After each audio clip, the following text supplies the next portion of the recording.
Val, Paula, Adam, thank you and your family for asking me to be MC for this memorial service. It's a great honor. For Martin was a very special man. And in your name, I welcome everybody to this gathering. And thank you all for being here. We have with us the Chairman of Convocation, Barney Pichana, Vice-Chancellor Max Price, former Vice-Chancellor Mampela Rampela, former Vice-Chancellor Njabula Ndebele.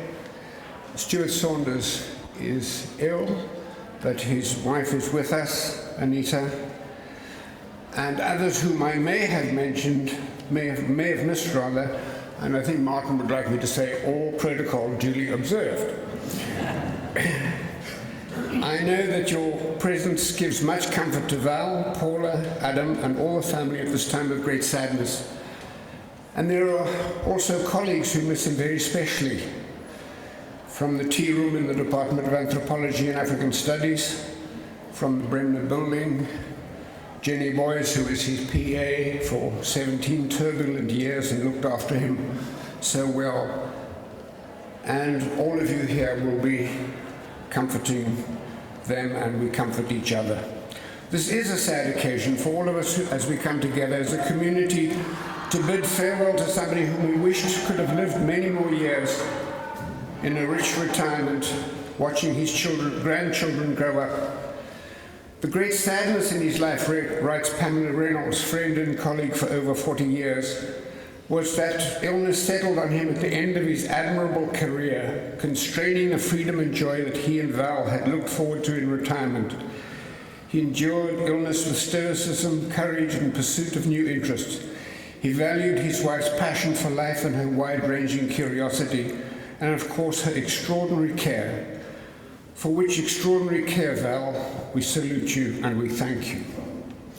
A sad occasion, yes.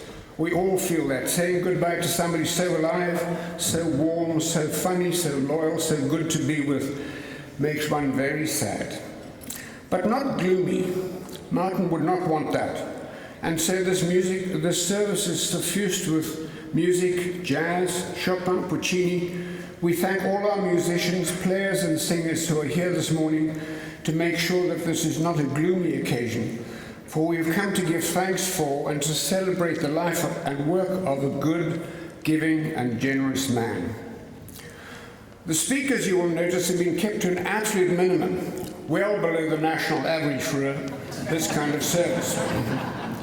In accordance with Martin's view that no meeting should ever be much more than an hour long, as many potentially long-winded speakers under his chairmanship discovered to their cost. Martin may well be remembered at UCT primarily for the time he spent as a senior administrator during 17 turbulent years of transition. But he was also a remarkable scholar.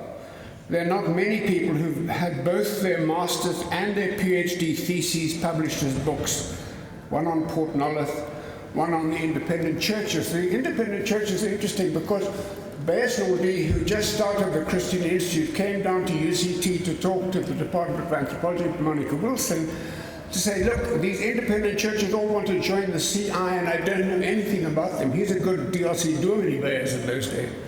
And so Monica said, well, you need a good anthropologist to go in and study them. I've got an excellent student who needs to do a PhD. We'll send him off. And so Martin was dispatched to Soweto as a brilliant field worker, really a brilliant field worker, and with a wonderful camera. And so he took that amazing set of photographs of Soweto in the 1960s, which was not the sort of place that a lot of white South Africans were wandering around, as Martin did. Now, I have a lot more stories, but at this point I can hear Chairman West telling me to shut up and get on with the service.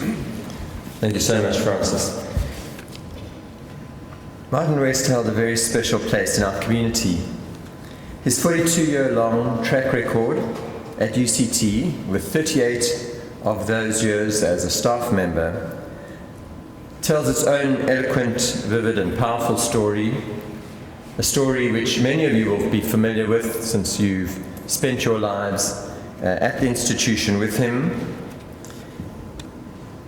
And it's therefore absolutely fitting that we should be holding this memorial service here at the university, the institution which he gave his life to building, and the people of this institution, especially the students to whom he gave his life as mentor and leader and shaper. At gatherings like this, it becomes clear how he touched thousands and thousands of lives across generations, across countries, across institutions.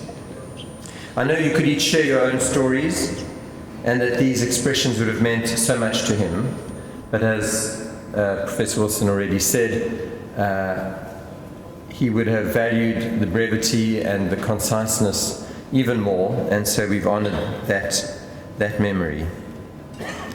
It's not just that Martin served the university and its constituencies with distinction and loyalty for nearly 4 decades, but it's how he went about that work which makes him so special. He was diligent, he was a talented academic, professor of anthropology at the preposterously young age of 32, and a canny and far-seeing deputy vice-chancellor who served under 4 very different vice-chancellors over a period of 17 years. But that's probably the wrong kind of language when one says served under vice-chancellors, because that doesn't describe the relationship very well. In my case, he retired actually the day before I started, but stayed on for about 6 months, part-time as a mentor for me, and it's quite clear that I served under him, he didn't serve under me. And I think the previous vice-chancellors, my predecessors, would also say that there were many times at which Martin was running the university, and that was his job, and that the relationship was a partnership, a complementary partnership, rather than Martin serving under vice-chancellors. In terms of those relationships with the vice-chancellors, he had a prodigious memory, and in the 6 months of our overlap, I was often staggered by his recall of detail and of incidents and of things he'd been involved in and others had been involved in. And I encouraged him to, as others did, to write his memoirs, so that those stories and insights and wisdom would be preserved for posterity. And as we know, he also had this incredibly mischievous sense of humor, a wicked smile, and those are normally qualities, memory and sense of humor, that make for an outstanding and wonderful colleague. But they combine dangerously when that colleague starts writing his memoirs. And on the occasions when I visited him and Val in Fishhook, Deborah and I visited him, and he would generously and enthusiastically take us through the chapter that he was writing or something he had written a few months before. And I made him swear, although he refused, that the book would be embargoed until all 4 vice-chancellors had passed on. This was not the sort of thing that belongs in the public domain.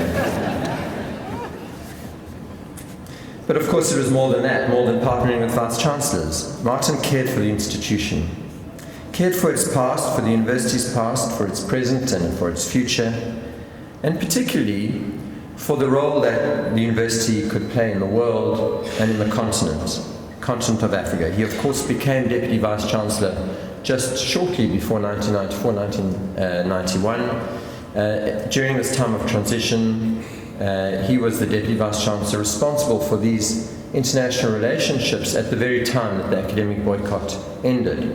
And so it was to him that the responsibility fell to recreate bridges and relationships. And he did that with passion and with energy, and we can credit him with many of the programs, famously such as UCT, the University Science, Humanities, Engineering Partnerships in Africa program, which, amongst other things and other initiatives, led to our university today having some 3,500 students from other countries in Africa studying here at any one time. He cared about the university's broader community. He cared about particularly the young leaders and the students, and for many of the years he was the Deputy Vice-Chancellor responsible for the Student Affairs portfolio, and in that portfolio shaped student government, negotiated with student leaders, and ensured that the combined fortunes of the university and its student body would be safe and would be thriving. He was here as a student, as an alum, as an academic, as a senior administrator, and in 2011 also as an honorary doctorate with an honorary Doctor of Literature honoris causa.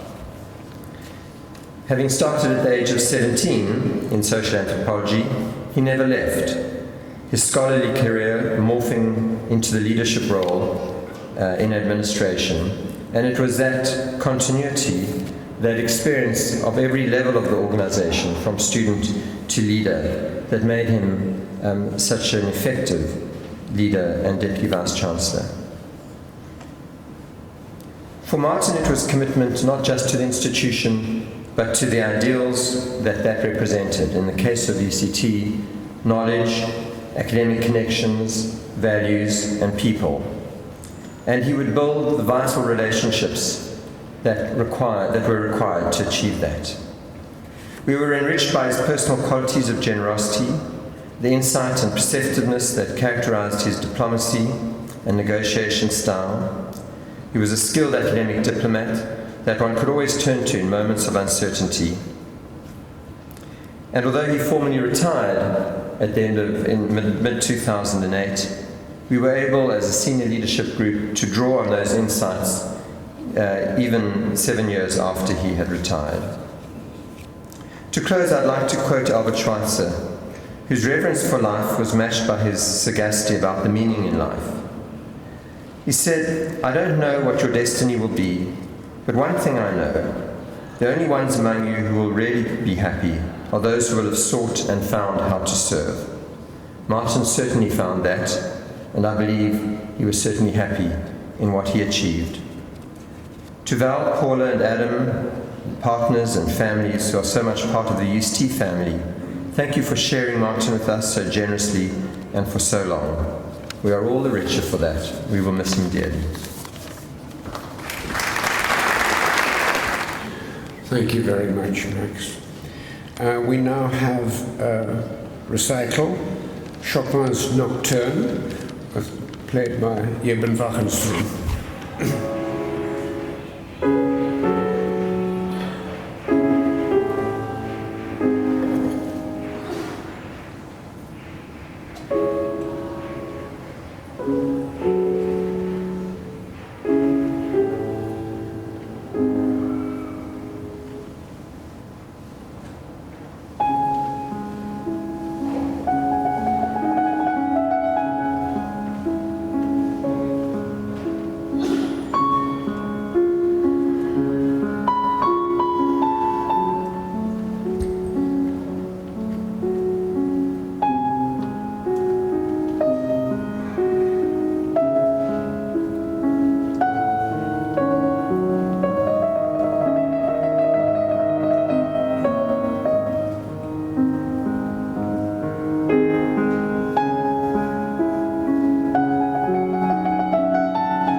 Thank you very much. We now have the eulogy by Hugh Corder, Professor of Law, former Dean of the Faculty of Law here at UCT. Hugh. Val, Paula and Magnus, Adam and Shella, Alexander and Philip, Liam and Luke, Martin's wider family members, President of Convocation, former Vice-Chancellors, Vice-Chancellor, Professors Emeritus, colleagues, and friends of Martin West. This is an extraordinary occasion. It signifies the importance to any living institution of one individual, someone who devoted his adult life to its well-being and advancement, especially its transformation in a radically changing political context. I'm both honored and humbled to be asked to deliver this tribute. I know that every single person here will have their own particular memory or set of thoughts about what Martin West meant to them. I read hundreds of the emails which are poured in response to his death from a hugely diverse group of people in age, location, culture, religion, and discipline. Martin touched each one of them at some stage, and towards the end of this tribute, I'll read extracts from a few such messages to give a sense of how much his life impacted on a very large number of people. My objective this morning is to reflect on elements, only a few, in his life. Others will cover other aspects of it. To attempt to discern what it was that made him such a great man, and in the words of so many, such a mensch. In preparing this appreciation, I've been considerably assisted by the 166-page memoir to which the Vice-Chancellor referred, which Martin wrote in his retirement. I was privileged to read it last December and again in the last few days, and it gives rich insights into his formative experiences and his views on many subjects of importance to a university and more broadly, all recounted in Martin's characteristic style. It's an enormous sadness that the manuscript remains incomplete, the last poignant words being, "Next, the razors." The title of this memoir, Martin was careful not to style it an autobiography, relying on the wise advice once given to a friend of his by David Philip. The title of this memoir encapsulates much of what Martin West personified. The title is One West, One Bullet, the origins of which provide an excellent opening to my account. In the mid-1990s, there was yet another student march on Bremner, complaining about living conditions in one of the residences. As usual, Martin, as DVC of Student Affairs, was sent out to meet the crowd, to make a brief speech and to accept their demands. He discovered a relatively good-natured group of students with the predictable placards, including one which read in a variation of the then PAC slogan, "One student, one tap." On his appearance, a student with a mischievous grin started chanting, "One West, one bullet," a slogan rapidly taken up by the whole group. That incident gave Martin immense pleasure, and he often told this story subsequently, with his customary dry wit and self-deprecation, but methinks also with some satisfaction, even pride. With Adam's encouragement, I will quote from this memoir from time to time, using Martin's words to bring his presence here more close. I didn't encounter Martin as a student on this campus in the 1970s, but came to do so on my return in 1987 through three avenues. Through Val, who is a final year LLB student in my first full year teaching administrative law, and who frankly terrified me at that stage in the very kindest way through her incisive questions and plain speaking, characteristics for which he is, I think, renowned. Secondly, through discussions with Martin in advance of the hugely significant role he played in giving expert evidence on behalf of those convicted of internal security crimes during the trial of the Uppington 25. A long-running and critical involvement which saw him returning to an old stamping ground, the Northern Cape, and which no doubt played a significant role, his evidence, in the eventual lifting of all the death sentences imposed. But thirdly, and most meaningfully, I knew Martin through the cricket field of a Sunday afternoon, as members of the UCT staff cricket team, of which Adam will say more. Martin had been part of that team from the outset, and he recounts in his memoirs many aspects of its match records and related activities. My own role in the team was exceedingly small. But the vision of Martin's measured and very short run-up to bowl his utterly crafty and frequently effective slow left-arm spinners will remain with me always, as also Adam's intermittent appearance at the age of about 13, putting most of us to shame. In Martin's words, there was one institution on campus where departmental affiliation and status mattered not a whit: the Staff Cricket Club, a motley group of staff members plus some hangers-on. This was the most varied group of people I'd ever encountered at one time at the university. Its composition ranged from the vice-chancellor, Sir Richard Late, to a few janitors, and included several professors and lecturers from all parts of the campus, a Nobel laureate-to-be, John Coetzee, a sprinkling of postgraduates and some administrators, including on occasion the registrar. We were all united in our diversity by a love of cricket, if not in our proficiency. We ranged in ability from a couple of people of near provincial class through some good club players to a veritable colony of rabbits. End quote. I naturally came to know Martin much better over the past 20 years, especially during the last decade of his tenure at UCT, when we were both members of the senior leadership group. Like every institution and individual in this country, UCT faced huge pressures for change both before and after 1990. Martin was integral to the institutional response, both before and after that year, although his influence after his elevation to the office of DBC was naturally greater and more enduring. As part of a new, formidable team of DBCs appointed simultaneously, together with Mampela Rampela and Wieland Kiewers, Martin brought to bear his long experience in student politics and journalism, including the administration of the USAS scholarship scheme in the 1960s, which experience had often caused him to clash with authority, both on and off campus.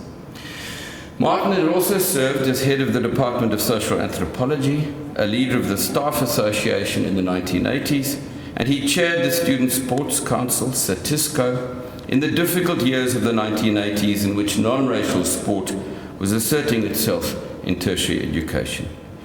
These experiences prepared him, at least to some extent, for the demanding portfolios of student affairs and industrial relations, which were given to him from the outset by Stuart Saunders.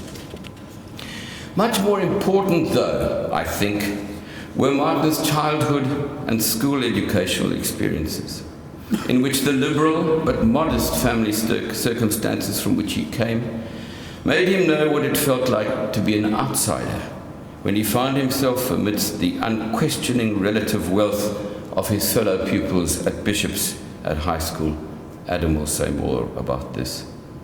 At tertiary level, Martin cast around somewhat aimlessly at first at UCT, but then he found his niche in social anthropology, which remained his intellectual and collegial home for the rest of his life. He was a member of surely the most remarkable honors class ever in social anthropology at UCT, and probably internationally. Taught by, quote, the young, very sharp, funny and irreverent, end quote, Mike Wisson, the class had 5 members in addition to Martin: John and Jean Komarov, Sally Frankenthal, James Leott, and one other whom Martin mentions but said was a less significant social anthropologist, whom I will not... Gerald Stone. Okay. Sorry. Thank you, Val. Always correcting. Gerald Stone. Furthermore, 2 periods of Martin's life and research for his anthropology degrees exposed him to an extraordinary diversity of humanity in this country. I refer to his months spent as part of the research for his MA among the impoverished sections of Port Nolloth in the Northwest Cape, including his attempts to survive as a Creef fisherman. He didn't. Almost immediately after that, in the first years of his marriage to Val, his research into African independent churches in Soweto exposed him to a world which was largely closed to almost all white South Africans. It was then that he was offered an archbishopric by one of the subjects of his research, an anecdote that he loved to recount. But it was then too that the full ghastliness of legalized racism surrounded him at every turn. Martin's term as DVC saw him within a few months being embroiled in trying to defuse the workers' strike, together with Student Solidarity of September 1991, which captured news headlines when the trousers of the Dean of Arts caught fire as he attempted to dismantle a burning barricade. Martin was centrally involved in all the interactions with the trade union leadership, the workers and the students, often, in his account of it, rather terrified at the risks that he had to undertake, yet doing so with courage. It is clear that already his ability to listen, to fire off a quick riposte, to diffuse a situation with humor, and to see the human qualities and condition behind the mask of the defiant striker and the militant student were to be the trademarks of what is often called today his management style. More strikes followed in later years, but none as confrontational as that first one, and he was able to facilitate settlements in them all. However, it was the student portfolio which was Martin's main preoccupation and his forte. It was mesmerizing to see him in action, engaging with student leadership, persuading, cajoling, and finally reaching agreement with the SRC and other student groups. In this manner, he bridged the gap between management and students, allowing students to feel valued and respected. They felt that they could really talk to him, that he would listen, and that he would bargain in complete honesty. He was certainly capable of the strategic use of a tough stance where necessary, but he also appreciated the value of a quick apology, a lesson taught him at a very young age by his mother. He also learned valuable tactics, which he put to good use. I quote, "I was beginning to learn that student protests followed a pattern. Discussions on strategy and tactics were often held quite late into the night. So the revolution at UCT rarely started before 9 a.m. And we usually had an hour or two in the morning before things began," end quote. His overall strategy in negotiating with students can be summarized as follows: a good gathering of intelligence, respect and politeness, never losing one's temper. He describes in his memoir once when Stuart Saunders lost his temper, and never failing to produce food at meetings, end quote. And of course the use of humor and anecdotes, and these are his words. This propensity to jest about serious matters was a cross that all the people who reported to me had to bear. I confess that I also favor anecdotes as a means of imparting advice, and sometimes, just for amusement, if only my own, I took it as a compliment when an SRC member meeting me for the first time said, "Prof, I hear you have a lot of anecdotes. Could you tell us an anecdote, please?" End quote. We will hear next from one such student leader of the impact that Martin had at that stage, but there are many tributes to this aspect of his work from other students who dealt with him, some of which have gone on to high office, such as our Auditor General today, who wrote in after Martin's death. One such student leader from 1991 writes, "Prof. West became the man that black students believed they could do business with." And another, that he was always respectful, never heavy-handed but firm. And yet another, that he opened up space to think and to breathe. As a result, together with the generally high caliber of student leadership on campus in those years, which Martin freely acknowledged, UCT experienced perhaps less destructive a process of transition over the 1990s and the early 2000s than might have been the case, despite massive changes both within its bounds and in the higher education landscape nationally. This is a vital legacy which Martin bequeathed to this institution. The Vice-Chancellor has spoken of Martin's lifelong association with and commitment to UCT.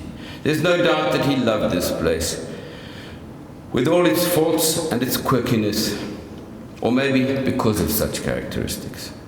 While he served formally under 4 VCs, the longest period was spent as number 2 to Njabulo and Ndebele, from 2002 to 2008. After the upheavals of the 1990s, the university needed a period to catch its breath, to restore some stability, and to become accustomed to new ways of doing business. And Martin was absolutely key to the achievements of this state of affairs. He revelled in the role of Senior Deputy Vice-Chancellor, exuding what one person has described as a calmness derived from never taking life seriously. This role had its hugely challenging incidents, especially when they centred on the conduct of senior members of the university, but Martin was in his element at such moments. Part of his manifest success as a leader at UCT was attributable to his incredibly deep and refined understanding of the academic condition, and of the importance of the academy to the establishment of a critical-minded freedom of thought in the wider body politic. He was determined to do all within his considerable intellectual capacity and argumentative skills, leavened with his understated but ever-present sense of irony, to establish and to maintain this freedom. He could wax lyrical on both the strengths as well as the foibles of academics. Allow me to quote a select few sentences from One West, One Bullet on this issue. I quote, "One well-known definition of the academic staff of a university is a group of people loosely aligned around against the university's parking policy. This is only a trifle unfair, as the academic staff are never a group, more of a shifting coalition, and would never be tied down to a single issue. They escape easy classification, but the following characteristics are central. They are highly critical individuals. They are combative, sometimes anarchical, territorial, self-interested, allergic to management in general, and in particular hostile to being managed. They are tardy with deadlines, except for their grant applications. If they can be cajoled into faculty governance, they are largely unsuited to the committee system in place, and they can infuriate any right-thinking administrator with their ability, common to many people of high intellect, to hold 2 contradictory points of view, either simultaneously or serially, and to argue for either or both with equal passion. They are skilled moaners, and they privately believe that the administration is largely unnecessary and is too expensive." End quote. And later, all academics are slightly crazy. You have to be to go through the hoops to become one. Being an academic is more like a vocation than a job, and few people set out to be academics from the start. Normally, it is an option which grows upon you as you become more and more involved in your discipline. And finally, an academic has not done their job if they cannot find anything to criticize. Adam reminded me of this when I sent him a draft of this. After all, to be free of any criticism is to imply faultlessness, 100%, something not attainable, unless perhaps by yourself, and then only on a very good day. End quote. So Martin had a profound understanding of the people among whom he worked, workers, students, academics, from every sector of the university, by each of which he was held in great respect. However, while intensely loyal to and proud of UCT as an institution, this was not an uncritical devotion. In private, as many would know, he frequently expressed great frustration and impatience with certain practices and even people. Yet he always respected them, even as he sought to change them. Hear his words about aspects of business at UCT.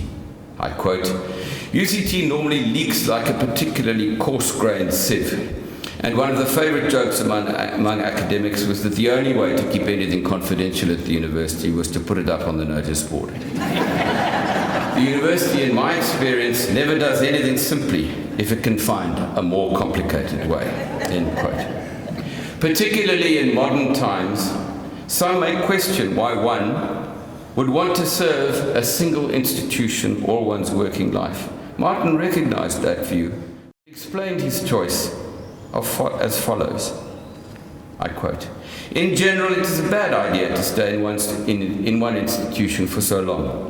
It can be stultifying on both sides and inimical to necessary changes in both the individual and the institution.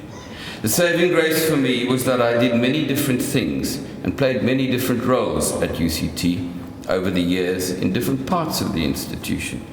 Universities are often seen as monolithic structures, and while this may be in part true, the fact is that they're also highly complex and internally diverse. Martin was at the very least," end quote, Martin was at the very least fair to and interested in every person whom he met, no matter what their background or their particular discipline. That much is again abundantly clear from the very diverse range of staff, students and others who have written to express their appreciation of him. But for present purposes, I'd like to single out 4 areas from which he took particular joy, very briefly, and then to conclude, and which to some extent owe their institutional vigor to his managerial patronage. First, the university library. Martin was the DVC to whom Joan Rapp reported throughout her long and transformative tenure as director. During those years, the services offered and the fabric of the library changed remarkably, such that it is one of the gems within the university today. Some of this must, of course, be the coincidence of the rapid development of electronic resources. And the role of Joan and her team should never be underestimated. Yet Martin was clearly very pleased with his stewardship of this critical sector of university life. Secondly, the UCT program mentioned by the vice-chancellor, involving academic exchanges from Africa. Anyone who has witnessed the consistent stream of doctoral graduates across the sciences and humanities at UCT over the past 15 years or so will have no doubt as to the value of that program, which Martin ran from its inception until his retirement. Again, the number of heartfelt expressions of sadness at his death, which have arrived in the past 2 weeks from across Africa, bears complete testimony to how they regarded Martin's leadership in the program. Thirdly, many people have in their tributes drawn attention to the transformation of university graduation ceremonies over the past 20 years or so.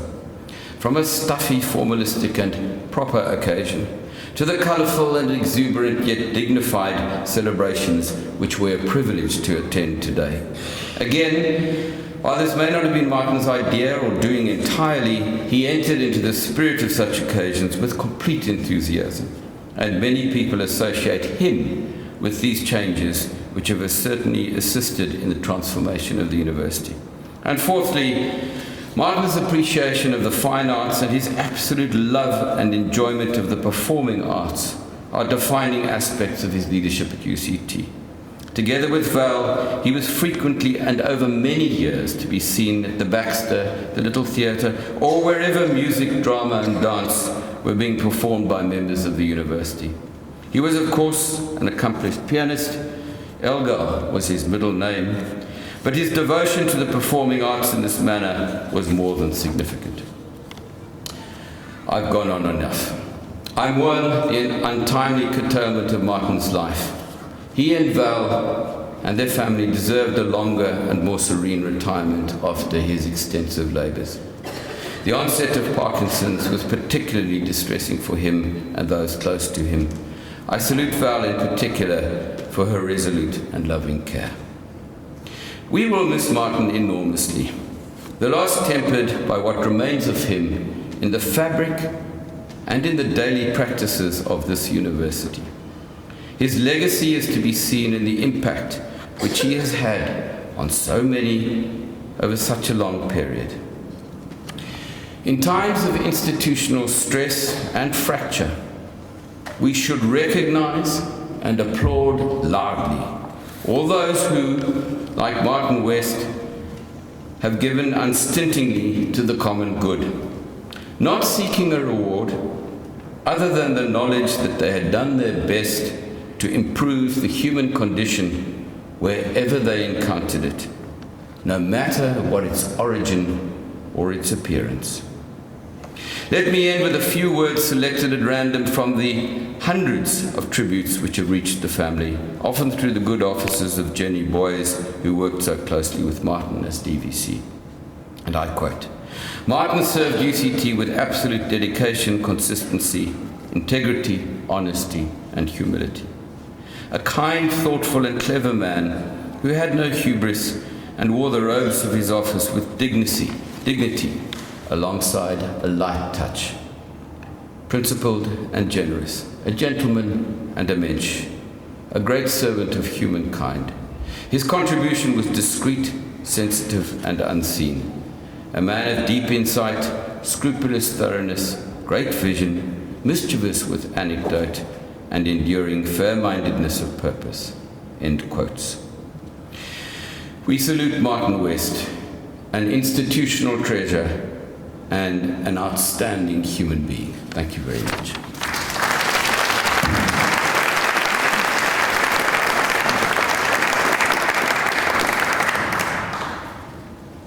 Hugh, thank you very much indeed. Now we will ask Jerome September, who was chairman of the SRC, I think in 1999, which was a turbulent time, and Jerome wants to say, and we want him very much to come and talk here today. Thank you. Vice-Chancellor, former Vice-Chancellors, but particularly Val, Adam and Paula and the rest of the family. Thank you for this opportunity to share some thoughts and reflections on a man we knew as Prof. West, but a man who was also on occasion known as Professor Bremner Building. And that's an anecdote he loved sharing. I had the fortune of meeting Prof. West in '97. I was just elected to the UCT SRC, a period that was one of the most rewarding experiences of my life. After much drama, I eventually became SRC president in '99. Prof. West was a legendary figure in student leadership circles, notorious as well, must add. He was an institution. The induction and handover, at least informally, included some tips on how to deal with him and how to respond to him. Needless to say, that meeting him was a big moment in itself. He was gentle, yet firm, had a big, welcoming smile, and was always very encouraging, very caring, very present. He took time to get to know you, took time to hear your views. He loved debate, discussion, and engagement. He thrived on it. His door was always open, and one knew that one could call on him. I don't know how Jenny did it, but you would pick up the phone, there's this or that issue. Prof. West jumps into his car, and at your office he is to deal with the matter. No university function was too big for him not to support a student initiative, whether that was over weekends or at night. No student function too small for him not to make an appearance. And often upon arrival, he would find out that in fact he was the guest speaker. Student leaders knew his office well. He knew our office as well. We always wanted to meet in our space, the power in location, the politics of location, all those issues, not knowing that in fact he preferred coming to us because he was also playing that game in terms of checking us out. He knew our politics. He knew our heartbeat. He was a formidable opponent.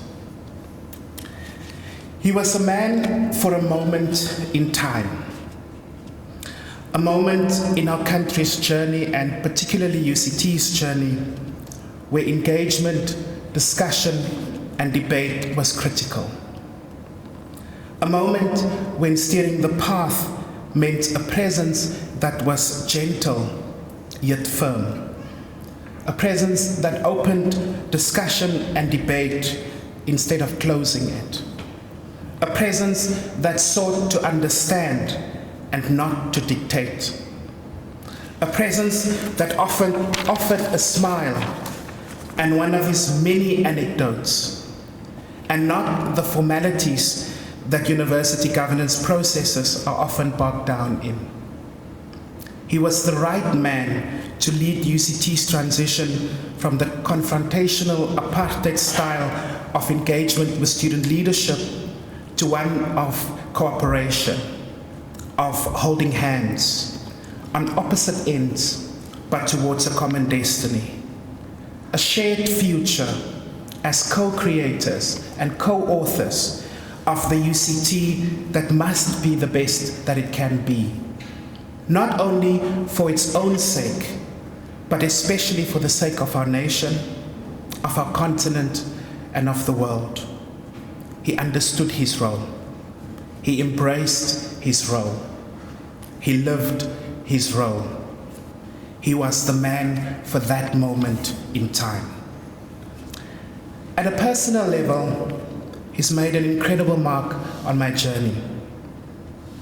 He taught me the importance of finding one another, of being in dialogue with one's opponent, of coming to the table. He taught me that my views matter, that my contribution is important. And he reminded me more than once of the bigger picture. He himself intervened and made it possible for me to graduate in 1998 when finances stood in the way of that special moment. He did that because he understood that my journey wasn't mine alone, that my journey was that of a domestic worker and farm worker people who was given a better chance, another chance, a new hope through my admission to UCT. To him, his student affairs role was in fact an important transformation role. Even in my professional life, he took an active interest in my journey, always encouraging me, always offering me a smile and a kind word. He knew he did this not only for me, but for many generations of student leaders.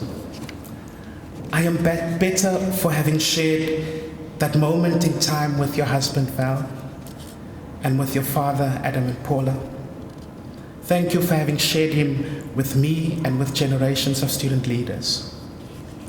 As we celebrate his life and we reflect on his contributions on our many journeys, may we be renewed in our resolve to make our contributions towards making this world, and particularly UCT, a better place. May our journey forward be built on the foundations of a smile, of an open door, of a commitment to dialogue and debate, a presence that reassures and that values, an anecdote that provides an appropriate lesson amidst crazy laughter. And may we walk this journey committed to the values of scholarship, of excellence and democracy, and of working together towards a shared future. I salute Prof. Martin West, a man for a moment in time.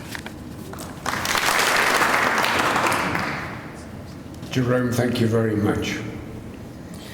We now have Nomsa Mpofu singing from La Rondine by Puccini.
Thank you very much, Nomsa and Eben, both for your music. Wonderful.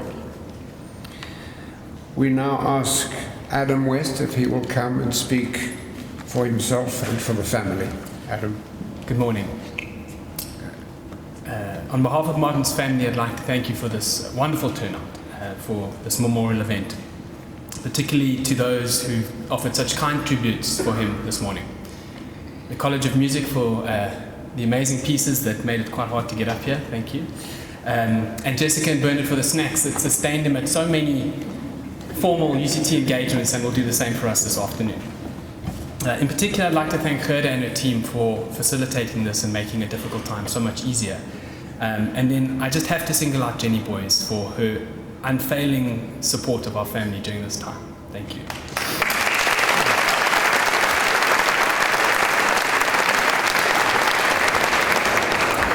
As a family, we're very touched by the outpouring of support and tributes that have been given to my father, Martin.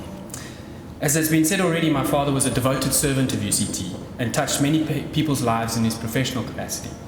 And it's fitting that we hold it here in somewhat of his spiritual home, UCT, which has been a place that has meant so much to him and to our family. But we also remember him as the beloved head of our family.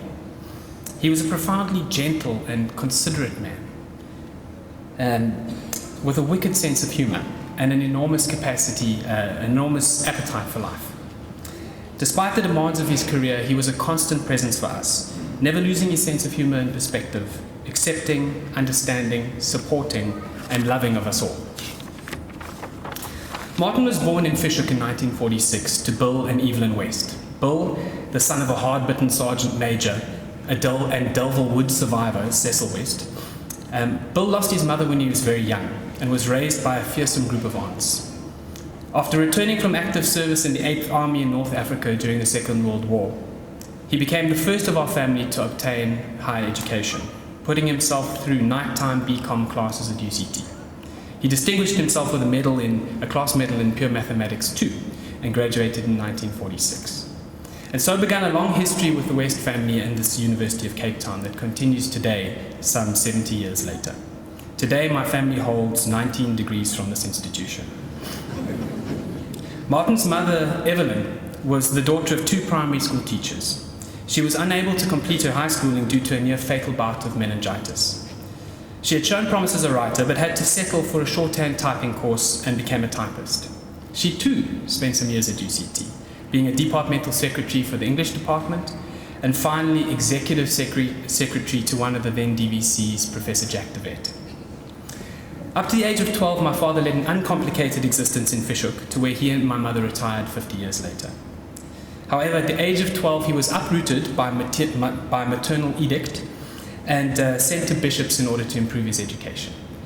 This was to prove a formative experience for my father, but perhaps not in the way she had intended. A quote here from his unfinished memoir, One Bullet, One West.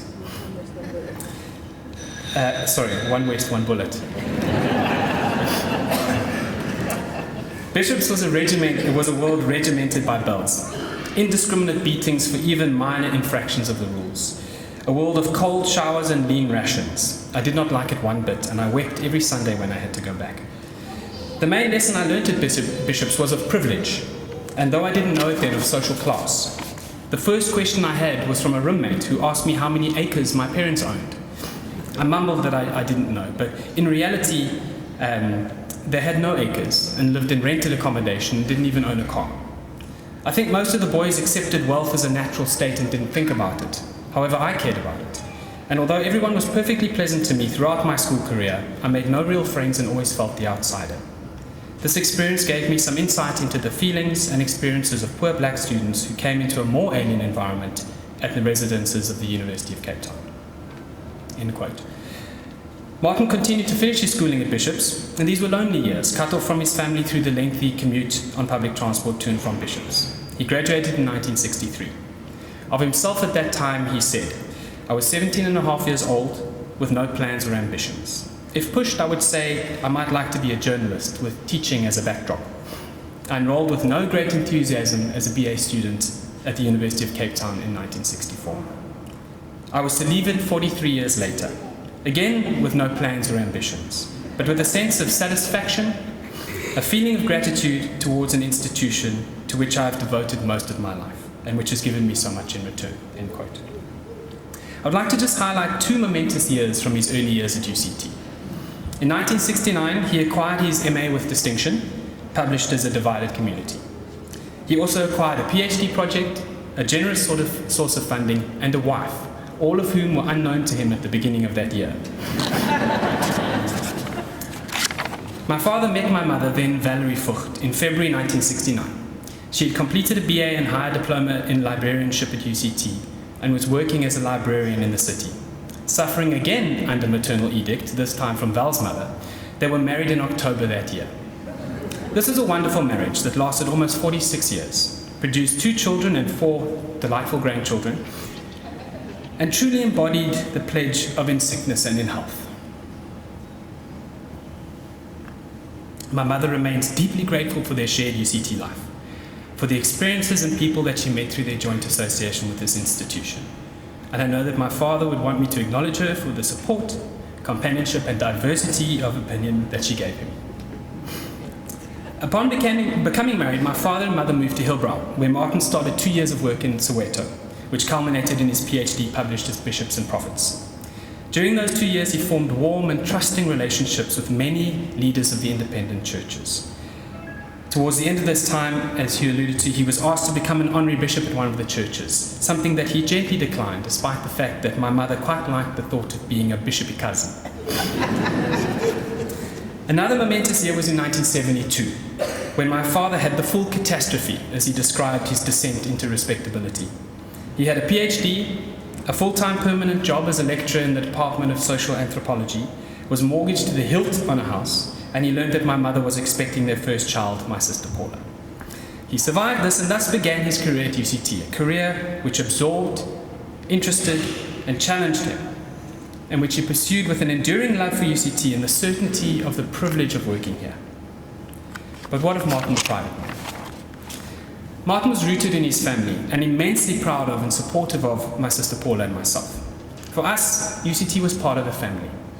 From formal dinners at our home, Eushipia Braais, the informal staff band ad hoc promotion, Don Foster was involved in that, afternoons in the anthropology tea room and later at Bremner, staff cricket matches, rounds of golf with colleagues, UCT was a central part of our upbringing, of which we only have fond memories.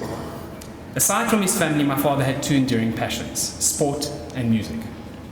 Despite modest ability, Martin loved sport and was an enthusiastic member of the UCT staff cricket team for many years. As Hugh has said, this was a truly extraordinary team, with members spanning staff of all ranks, from janitors all the way down to the vice-chancellor. And then Sir Richard Langton, who insisted on weekly practices in the UCT nets at 4:15 p.m. on Thursdays, a massively inconvenient time, but nobody argued with Sir Richard. Other stalwarts included Dave Reed, Sandy Perez, Chris Williams, J.M. Coetzee, the Van der Bell brothers, Julian Cook, Chris Harris, Eugene Moll, John, and many, many others. As Dave Reed wrote recently in a tribute to Martin, we probably spent more time together on cricket fields than on campus, but it was amazing just how broad a spectrum of UCT people were connected via that pastime, and highlighted just how Martin valued social interaction as an integral part of the collegial experience, end quote. On one glorious afternoon, Martin, a left-arm spin bowler of questionable ability, produced a hat-trick to the incredulous hilarity of his teammates. Invited to repeat the feat of hitting the stumps 3 times in a row in the practice nets by Sir Richard Late, Martin was unsurprisingly, and to general amusement, unable to do so. Martin's wicked sense of humour also took cricket with him to tedious faculty board meetings on occasion. He created academic cricket and was amazed when it didn't catch on. Again, I quote from One West, One Bullet. Scoring in academic cricket is based on a list of words or phrases agreed to in advance which score runs. Thus, the words subcommittee or principal could be designated as 6s, chair and faculty could be 4s, object 3, dean a single, and so on. A wicket falls when a faculty bore, again from an agreed list, rises to speak. So a speech beginning, I must object to the subcommittee on principle, Mr. Chair, score 19 runs. I played my finest game against Professor David Welsh in a Faculty of Arts board meeting, when I ran up a record score of 83 runs, and David was bowled by the Professor of Sociology for naught.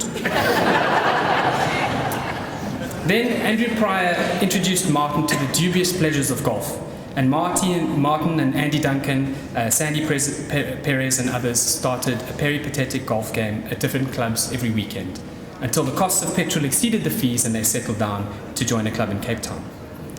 In later years, he was a keen participant in Ron's Mug and Kate's Jug, the annual staff golfing competition, loosely styled on the US Masters, with the coveted prize of the vile green jacket. After retirement, when Parkinson's made golf impossible, Martin joined the Fisher Croquet Club, where he was warmly received. He described his first experience of Fisher Croquet as follows: "To my distress, they play in a feat form far removed from the cutthroat game of my youth, where the opportunity to dispatch your opponents into the flower beds at the other end of the garden was my preferred strategy. Though I have not held a mallet for over 30 years, I find my hand has not entirely lost its cunning, and there is enough spite left in what they now play to make it enjoyable." Martin greatly enjoyed the croquet and the friendship of the club members, and was enormously pleased to be known there primarily as Bill West's son. He inaugurated the first Martin's Moonlight Madness event, where braai and play took place under the full summer moon. Martin loved music and was an enthusiastic amateur pianist, something he inherited from his father. He played at home all the time: popular show tunes, children's songs, hymns, jazz standards.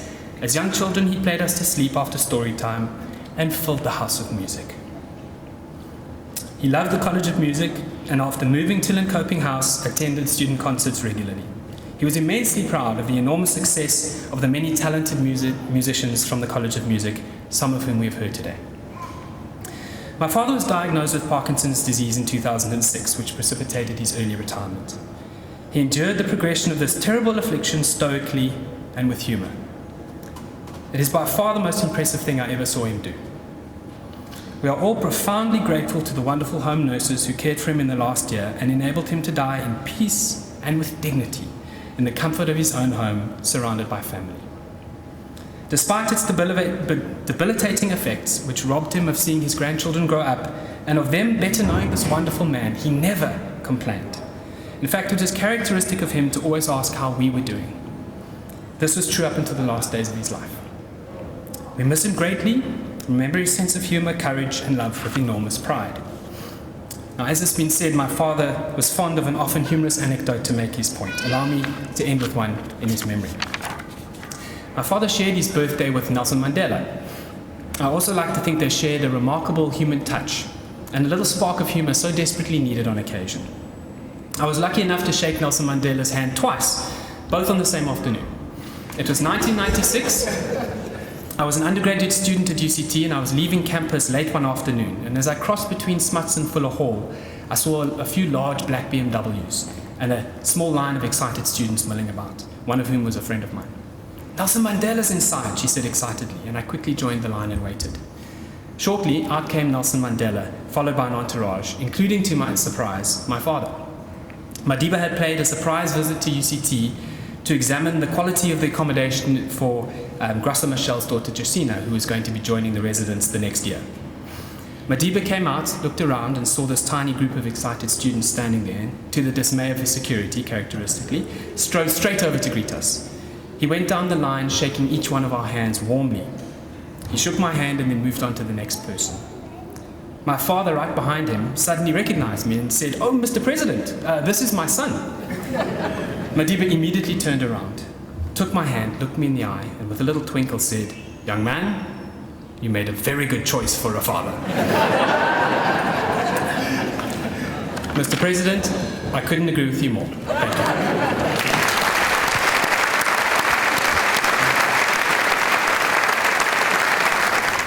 I think we should ask Adam to write up the rules of academic cricket, because a lot of meetings could do that. We used to play it, I remember, with Martin a long time ago. It's a very good game and needs to be published. But, Adam, thank you very much for a lovely, lovely tribute. Before we leave, could we just sit still for 2 minutes reflecting on Martin's life? giving thanks for all that he meant to us and gave to us as individuals, members of his family, friends, colleagues, and all that he meant and gave to UCT as a student, teacher, researcher, administrator, and leader. Let's be still for 2 minutes.